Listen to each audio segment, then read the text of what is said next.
ఈ నెల 18వ తారీఖు నాడు ఉదయము 8:30 సమయంలో బత్తుల జ్యోతి ఎక్స్ ఎంపీటీసీ మా నియోజకవర్గ ఎన్నికల పరిశీలకురాలు, అదేవిధంగా చాలా రోజుల నుండి ప్రజా జీవితంలో వారి భర్త ఆమె ఇద్దరు కూడా సేవ చేసిన వాళ్ళు.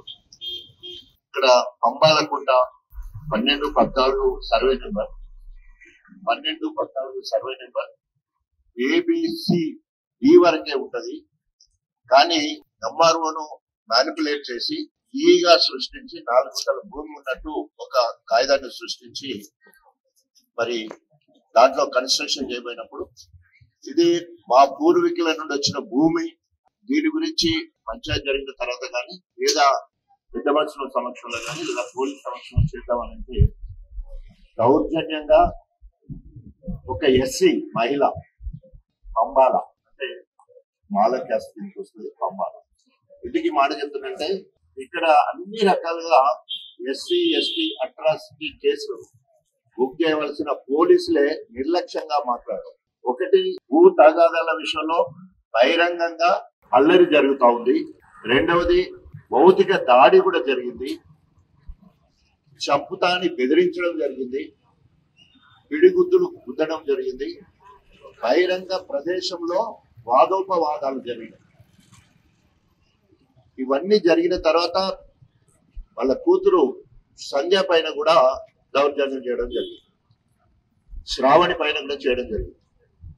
ఇవన్నీ జరిగిన తర్వాత ఎఫ్ఐఆర్ ఎక్కడైనా కూడా ముందుగా ఎఫ్ఐఆర్ లో ఇవన్నీ కూడా పొందుపరచడం జరిగింది, అంటే ఇవన్నీ కూడా రాయడం జరిగింది పోలీస్ ఎఫ్ఐఆర్ లో. దాంట్లో పిడిగుద్దులు గుద్దినట్టు రాశారు, బహిరంగ ప్రదేశంలో గొడవ జరిగిందని రాశారు, ఇష్టం ఉన్నట్టు దూషించినట్టు కూడా రాశారు, తర్వాత భూ తగాదా ఉందని రాశారు. సో ఇవి ఉంటే సుమోటోగా ఎస్సీ అని తిట్టినా తిట్టకుండా సంబంధం లేదు. ఇలాంటి భాష వాడినప్పుడు తప్పకుండా ఈ మాటలను బట్టి సెక్షన్స్ పెడుతుంటారు. ఆ సెక్షన్ లో ఎస్సీ ఎస్టీ అట్రాసిటీ కేసు పెట్టాల్సి ఉంటే అది మొదట ఎస్ఐ గారు తప్పు చేశారు. ఎస్ఐ గారు ఎస్ఐ గారి బాధ్యత ఏంటంటే ఎఫ్ఐఆర్ బుక్ చేయడం మాత్రమే. దీనికి ఎంక్వైరీ మొత్తం కూడా ఏసీపీ చేయాలా, అంటే డిఎస్పీ ర్యాంక్ సంబంధించిన లేదా ఏసీపీ చేయాలా.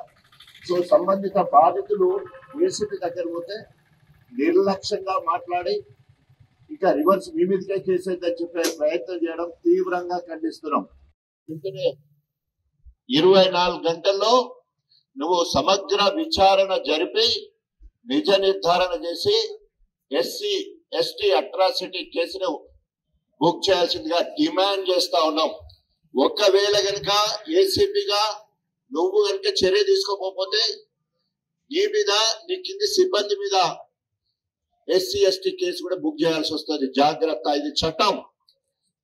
సిపి దగ్గరికి పోయి వివరాలన్నీ కూడా చెప్తాం.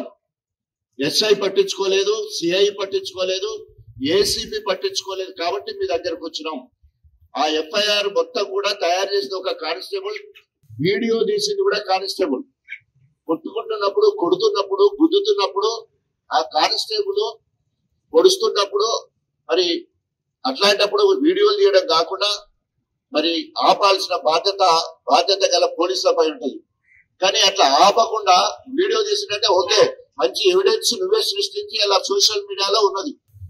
జ్యోతిని పిడుగుతో కడుపు మీద కొడుతున్నట్టు మరి ఇప్పటికీ మరి కడుపు పట్టుకొని ఏడ్చే పరిస్థితి కనబడుతూ ఉన్నది. దీన్ని తీవ్రంగా ఖండిస్తున్నాం. ఇది కాంగ్రెస్ మదబలం, పొగరు, అహంకారంతో ఈ రోజు 20 నెలల కాంగ్రెస్ పాలనలో అనేక అక్రమాలు, దౌర్జన్యాలు జరుగుతూ ఉన్నాయి. ఈ రోజు బడి పిల్లలందరూ కూడా 100కు పైన రెసిడెన్షియల్ పాఠశాల పిల్లలు ఒక పక్క చనిపోతా ఉన్నారు. ఎస్సీ ఎస్టీ బీసీ పిల్లలందరూ కూడా చనిపోతుంటే పట్టించుకునే నాదులు లేడు. విష జ్వరాలతో చనిపోతా ఉన్నారు, మానసిక ఒత్తిళ్లతోటి చనిపోయే సందర్భం కనబడుతుంది. ఈ రోజు ఒక వేలేరు మండల కేంద్రంలో ఒక ప్రజాప్రతినిధి ఎక్స్ ఎంపీటీసీ బత్తుల జ్యోతి మీద జరిగిన తీవ్రంగా జరిగిన ఈ సంఘటనను తీవ్రంగా ఖండిస్తున్నాం. వెంటనే ఎస్సీ ఎస్టీ కేసు మరి బుక్ చేయాలి, లేకపోతే తప్పకుండా మండల స్థాయిలో పెద్ద ఎత్తున మరి ధర్నా కార్యక్రమం కాదు, దోషులను అరెస్ట్ చేసి శిక్షించే వరకు వదిలిపెట్టమని చెప్పేసి హెచ్చరిస్తున్నాం. వాళ్ళు కూడా నా లెక్క రోడ్డు మీద గుంజుకొచ్చే వరకు వదిలిపెట్టమని చెప్పేసి కూడా హెచ్చరిస్తా ఉన్నాం.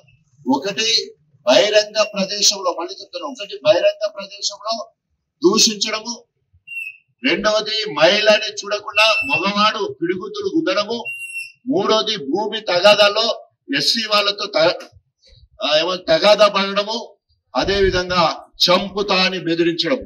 ఈ 4 కూడా మరి ఎస్సీ ఎస్టీ అట్రాస్ కింద వస్తాయి. అది ఏ ఇష్యూ అయినా కూడా ఒక పక్క ఎస్సీ వాళ్ళు ఉంటే సుమోటాగా ఈ కేసును తీసుకొని దీని సమగ్ర విచారణ జరిపించి దోషులను వెంటనే శిక్షించాలని డిమాండ్ చేస్తూ, మరి ఎవరైతే ఏసీపీ దగ్గర పోతే కూడా నిర్లక్ష్యంగా మాట్లాడి మీ మీదకే కేసు వస్తుంది అని చెప్పి బెదిరించడాన్ని తీవ్రంగా ఖండిస్తున్నాం. నెంబర్ 1. నెంబర్ 2, ఎవరైతే ఎఫ్ఐఆర్ చేసిన వాళ్ళు, ఎస్ఐ గాని సిఐ గాని ఎఫ్ఐఆర్ చేసినప్పుడు తప్పకుండా వారు రాసిన సమరీ చూసినప్పుడు, వాళ్ళు రాసిన నిజాలు రాసినప్పుడు మరి క్లియర్ గా ఎఫ్ఐఆర్ నోట్ రాసిన దాంట్లో క్లియర్ గా ఈ మాటలు కూడా ఉన్నాయి. ఇప్పుడు నేను చెప్పిన 4 మాటలు అప్పుడే SC ST atrocity case FIR లో పొందుపరచాలి ఉన్నాయి. పొందుపరిచినందుకు ఎస్ఐ తర్వాత సిఐ వాళ్ళ సిబ్బంది ఎవరైతే వీడియో తీసిలో వాళ్ళ 3 మీద కూడా కేసు పెట్టాలి. ఒకవేళ ఏసీపీ కూడా సరైన సమయంలో స్పందించకపోయేది ఉంటే సిపి దగ్గరికి వెళ్ళి ఏసీపీ మీద కూడా కేసు పెట్టాల్సి వస్తుందని హెచ్చరిస్తూ, మహిళలందరూ కూడా గొప్ప ఎత్తున తరలొచ్చి ఒక మహిళకు అన్యాయం జరిగిందనే ఉద్దేశంతో మరి మహిళ అది కేసు ఏమైనా కానీ ఒక మోగవాడు బలవంతుడు మరి దౌర్జన్యంగా మరి కొట్టడాన్ని తీవ్రంగా వేలేరు మండలానికి సంబంధించిన రాజకీయ పార్టీలు ఖచ్చితంగా దీన్ని అందరూ కూడా ఖండించాలి. అవసరమైతే అఖిలపక్ష పరంగా కూడా పోరాటం చేయాల్సిన సందర్భం వస్తుంది. దోషులను అరెస్ట్ చేసే వరకు వదిలిపెట్టే లేదు, దోషుల మీద ఎస్సీ ఎస్టీ అట్రాసిటీ కేసు పెట్టే వరకు వదిలిపెట్టే లేదని హెచ్చరిస్తూ, త్వరలోనే పెద్ద సంఖ్యలో మరి ఇక్కడ ధర్నా కార్యక్రమం చేపడతామని హెచ్చరిస్తూ 48 గంటల్లో వారు చర్య తీసుకోవాలి, లేకపోతే రాబోయే పరిణామాలకు పోలీసులు బాధ్యత హెచ్చరిస్తూ జై తెలంగాణ. మహిళలపై జరుగుతున్న అట్రాసిటీ దౌర్జన్యాలను, మహిళలపై జరుగుతున్న దౌర్జన్యాలను